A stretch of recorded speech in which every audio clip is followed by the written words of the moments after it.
Let's start with the Duke's Mayo Bowl, noon Eastern on ESPN between Maryland and NC State. NC State, this game's basically a pick over under 47. This game's in Charlotte, North Carolina, so NC State will have a little bit of a home field or fan advantage. I think Morris is going to start. MJ Morris is going to start for NC State. It could be Ben Finley as well. Could see both. Wide receiver Devin Carter also opted out for NC State, and their star center Grant Gibson will miss with an injury.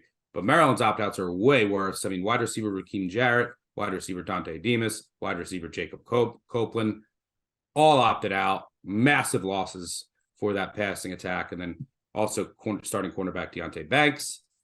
Their starting linebacker Ahmad McCullough is transferring. So they're missing a lot of key pieces. This handicap was simple for me. I took NC State. I think that they're going to be super motivated here. After last year, all they talked about was that bowl that UCLA canceled on them for COVID. And I think they're really going to care. I think they have a coaching advantage. And their defense will be the best unit on the field. I think that's ultimately the difference, especially when you take into account the Maryland receivers, the production of receivers that they're going to be missing. Give me NC State here to pick. I think they win this game. Yeah, I mean, that's kind of the conclusion I came to. I haven't put any money down, but I think I might hear during the podcast. Talia Tagovailoa runs an offense that's 49th in third down conversions.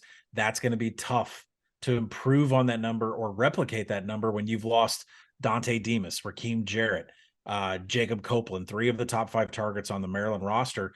Wide receiver Deshaun Jones is still there. He's the next biggest target share.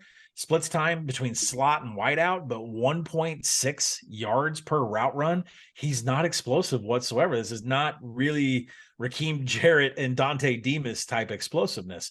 Now, the offensive line stays intact for Maryland. They lost a blocking tight end, but there could be about 20 plus rushing attempts from Roman Hemby. But there's just no explosiveness there either. Less than 3 yards after contact. Not elusive. Did not this is not the Maryland explosiveness that we're used to with the players that are left. NC State defense finished best in the nation in stuff rate, top 10 unit in defensive rushing success rate.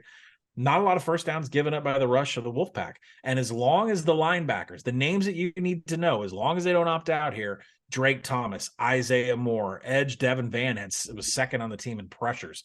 As long as those names are still on defense, to me, it's an NC State play. Now, the offense, you mentioned MJ Morris, who, I bet on a few times this year.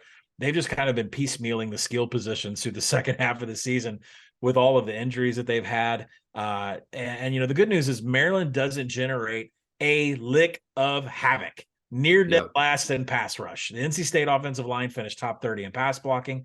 That is a huge advantage, whether it's Ben Finley or MJ Morris. So for that reason, Wolfpack all the way here.